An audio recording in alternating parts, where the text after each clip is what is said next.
3 বছরের ছেলেটি সেদিন বাসে উঠেই আমাকে মা বলে জড়িয়ে ধরেছিল। আমি তখন সিটে বসে। বাসে খুব একটা ভিড় না থাকলেও কোনো সিট ফাঁকা ছিল না।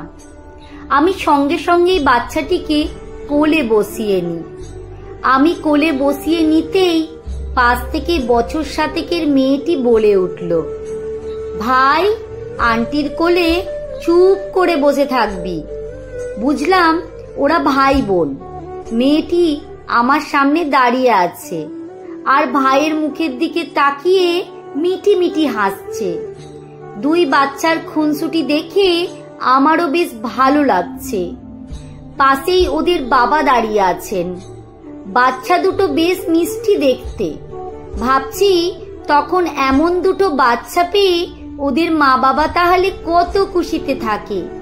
নিজের মনটাই যেন খারাপ হয়ে গিয়েছিল সেদিন। স্বামী, সংসার, সন্তান, কোন মেয়েটা না চায়? সবটাই কপাল। ঠিক কপাল বলবো না, কিছু ভুল সিদ্ধান্ত জীবনকে ভুল পথে ঠেলে দেয়। আমি মধুপর্ণা। আমিও চেয়েছিলাম একটা সুন্দর সংসার, স্বামী, সন্তান নিয়ে আমিও একটা সুখী পরিবারের স্বপ্ন দেখছিলাম। বেশিরভাগ মেয়েদের স্বপ্নগুলোই স্বপ্নই থেকে যায়, সেগুলো কখনো পূরণ হয় না। আমাকে নিয়ে আমার মায়ের দারুণ অহংকার ছিল, কারণ আমি সুন্দরী। পাশের বাড়ির রুমকি, শম্পা, অর্পিতা, ওদের থেকে যেহেতু আমি দেখতে সুন্দর ছিলাম, আমার মা কিন্তু নানান কথার প্রসঙ্গে ওদের মাদের সঙ্গে আমার রূপের বড়াই করে বেড়াতো। মা কথায় কথায় বলতো, আমার মেয়ে সুন্দরী, বিয়েতে 1 টাকাও পণ দেব না, এক দেখাতেই পছন্দ করবে। উচ্চ মাধ্যমিক পরীক্ষা দেবার পর পাশের বাড়ির রুমকির যেই বিয়ে হয়ে গেল, আমার মাও এবার আমার বিয়ের জন্য উঠে পড়ে লাগলো।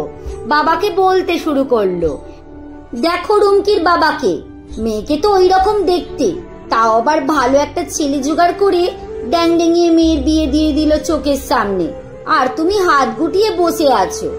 এমনিতেই পাত্রপক্ষ প্রায় বাড়িতে আসে বিয়ের প্রস্তাব নিয়ে, কিন্তু ভালো পয়সাওয়ালা ছেলে ছাড়া আমার বিয়ে দেবে না আমার মা। রুমকির বিয়ে হয়ে যাবার পর থেকেই আমার মা আমার বিয়ে না দিতে পারলে যেন নিজেকে ঠিক রাখতে পারছিল না। রুমকির বড়লোক বাড়িতে বিয়ে হয়েছে, তাই আরো বড়লোক ছেলের খোঁজ করতে শুরু করলো। অবশেষে বড় ব্যবসাদার ছেলে আমাকে দেখতে এলো। অবস্থাপন্ন ঘর, মা তো এমন পাত্র হাতছাড়া করবেই না। রুমকির বাবা মাকে দেখিয়ে দেবে নিজের মেয়েকে আরো বড়লোক বাড়িতে বিয়ে দিয়েছে। আমি সবে কলেজে ভর্তি হয়েছি তখন। পড়াশোনাকে গোল্লায় পাঠিয়ে দিয়ে জমি জায়গা বিক্রি করে আমার বিয়েটা দিয়ে দিল। বাবা অবশ্য বলেছিল, গ্র্যাজুয়েট হোক, তারপর ভাববো। এত তাড়াতাড়ি মেয়ের বিয়ে দেবে? মা তো এমন কথায় রেগে আগুন। বাবাকে বলে, তুমি পুরুষ মানুষ, কি বুঝবে? বাড়িতে মেয়ে থাকলে কি যে চিন্তা হয় সেটা বোঝানোর ক্ষমতা তোমার হয়নি। একটা সমর্থ মেয়ে, তার উপর সুন্দর দেখতে, কখন যে কার কুনজর পড়বে তার ঠিক নেই। তাই বিয়ে দেওয়াটাই শান্তির জায়গা। আমার বিয়ে হলো, কিন্তু বিয়ের পর সংসার হলো না। 1-1.5 বছর যেতে না যেতেই আমি ফিরে এলাম বাপের বাড়িতে। বড়লোক বাপের ছেলে, বড় ব্যবসা, টাকা পয়সার অভাব নেই, কিন্তু নেশায় আসক্ত। প্রতিদিন রাতে মদের নেশায় চুর হয়ে থাকে। কিছু বলতে গেলেই অশান্তি। অবশেষে মারধর, অত্যাচার। দিনের আলোয় কিছু মানুষ ঝাঁকে ঝা চকচকে, কিন্তু রাতের অন্ধকারে তারা হয়ে যায় হিংস্র। কতদিন আর সহ্য করব? শাশুড়িকে বললাম সব কথা। শাশুড়ি ভীষণ ভালো মানুষ। শাশুড়ি বললেন, এই বাড়িতে মেয়েদের কোনো কথাই টেকে না।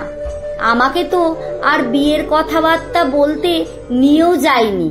আমি কখনোই চাইনি কোনো মেয়ের জীবনটা নষ্ট হোক।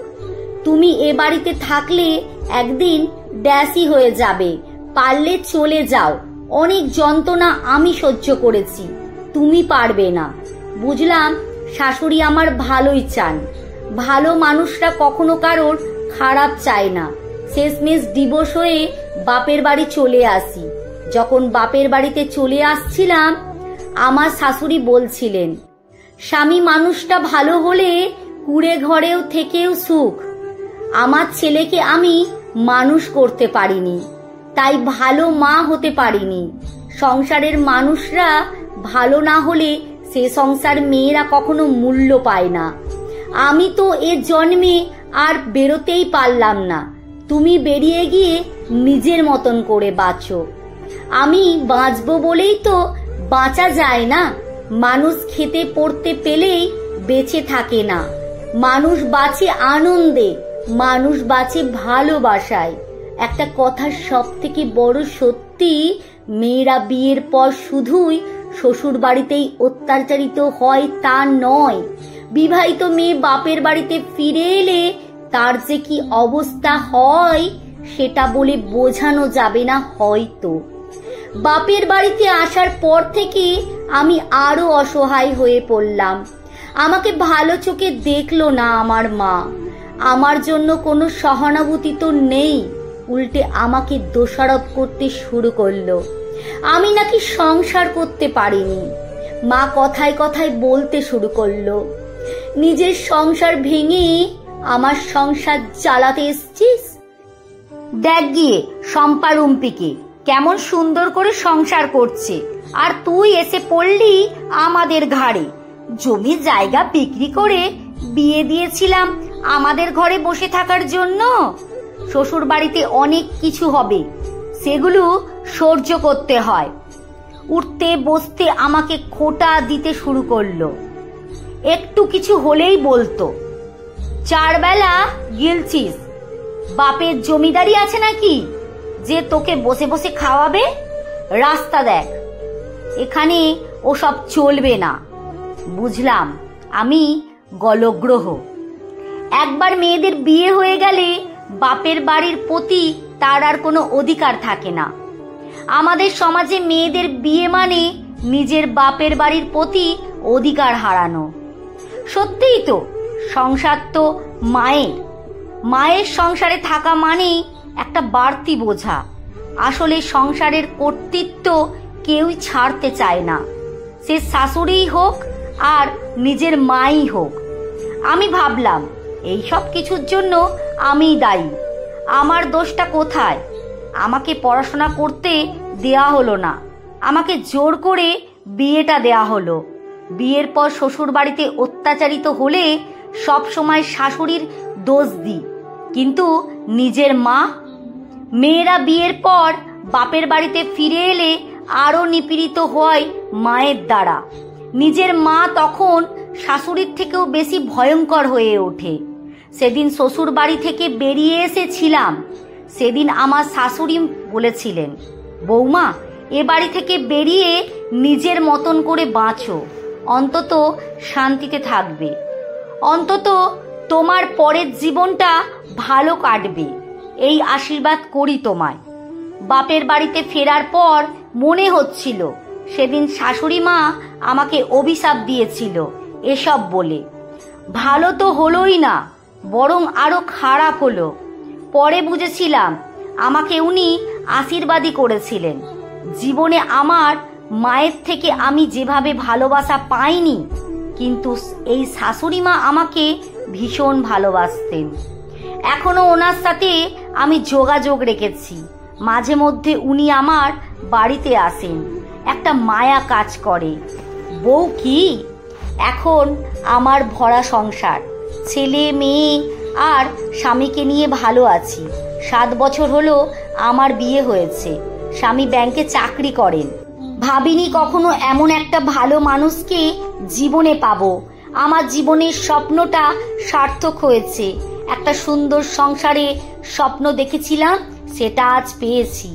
সেই পাওয়ার গল্পটা না বললে অনেক কিছুই অপূর্ণ থেকে যায়।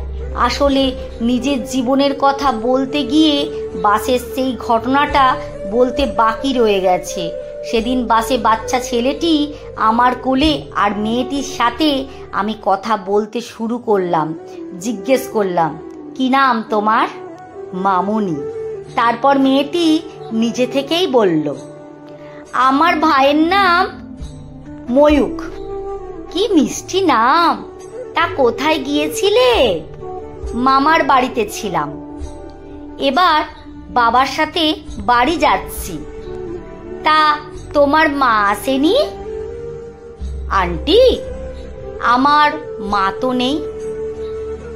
কথাটা বলেই মেয়েটির মুখটা কেমন যেন ছোট হয়ে গেল, মুখের হাসিটা মিলিয়ে গেল সঙ্গে সঙ্গেই।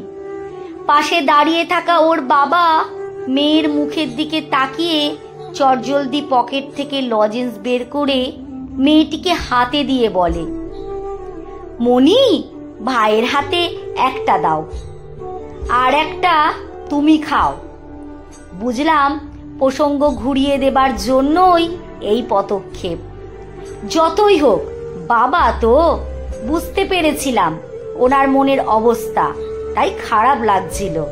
আমি ভদ্রলোককে সরি বলতেই উনি বললেন, ইট ইজ ওকে। আসলে বুঝতে পারিনি।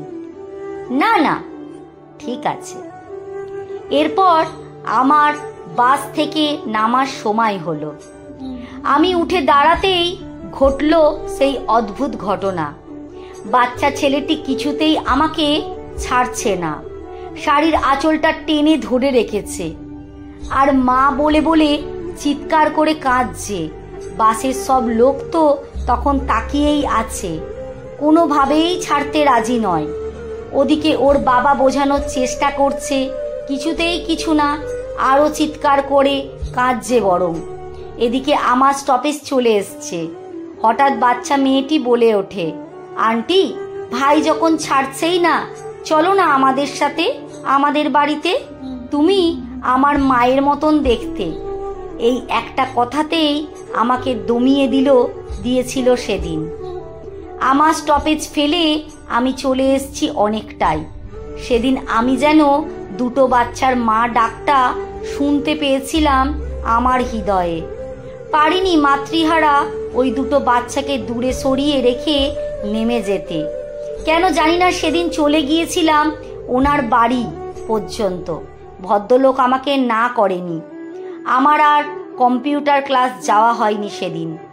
আসলে কম্পিউটার সেন্টারে ভর্তি হয়েছিলাম, ভেবেছিলাম একটা চাকরি করব, তাই কম্পিউটার শেখাটা জরুরি ছিল।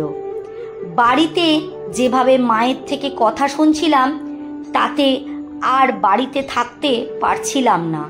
সেদিন ওই ভদ্রলোকের বাড়িতে গিয়ে জানতে পারি ওনার স্ত্রী 3 মাস আগেই মারা গেছেন। হঠাৎ করে জ্বর হয়, সেই অজানা জ্বরেই মারা যান। বাচ্চা দুটো সেই থেকেই মামার বাড়িতে ছিল, কিন্তু ওখানে ওদের বেশি দিন রাখতে চাইছে না বলেই নিয়ে এসে চলে এসেছেন। বাড়িতে এসেও সেভাবে দেখার লোক নেই, কারণ ভদ্রলোক বাবা মা অনেককাল আগেই মারা গেছেন। পিসির কাছে উনি মানুষ। সবটা শুনে খারাপ লাগছিল আমার। ওনার বাড়ি থেকে আমি যখন চলে আসছিলাম, ছেলেটি কাঁদছিল খুব। মেয়েটি বলছিল, কালকে আসবে তো আবার। তারপর থেকে আমি নিজেই ওদের সাথে জড়িয়ে যাই, একটা মায়া পড়ে যায়। কম্পিউটার ক্লাসে না গিয়ে ওখানে চলে যেতাম রোজ। যদিও বাচ্চাদের দেখাশোনার জন্য উনি অবশ্য লোক রেখেছিলেন। ভদ্রলোকের ব্যবহার আমাকে ভীষণভাবে মুগ্ধ করলো। আমি যখন যেতাম তখন উনি থাকতেন না। যেহেতু ব্যাংকে জব করতেন, তাই সকালের দিকে বেরিয়ে যেতেন। ওনার সাথে ফোনে কথা বলতাম। আস্তে আস্তে ওনাকে ভালোবেসে ফেললাম। অবশ্য তার আগে আমার অতীতটা জানিয়ে দিয়েছিলাম। তারপর আর কি, 7 বছর কেটে গেছে। মমিনী আর মরুক আমার 2 সন্তান। আমার হাজবেন্ড বলে, নিজে কিছু করো, প্রতিটা মেয়ে স্বাবলম্বী হওয়া দরকার। বিউটিশিয়ান কোর্স করে নিজের একটা বিউটি পার্লার খুলেছি। ভালো লাগে এই ভেবে যে একজন ভালো মানুষকে পাশে পেয়েছি, নিজের মতন করে বাঁচতে পেরেছি। কলমে সরজিৎ ঘোষ, পাঠে অঞ্জু বিশ্বাস।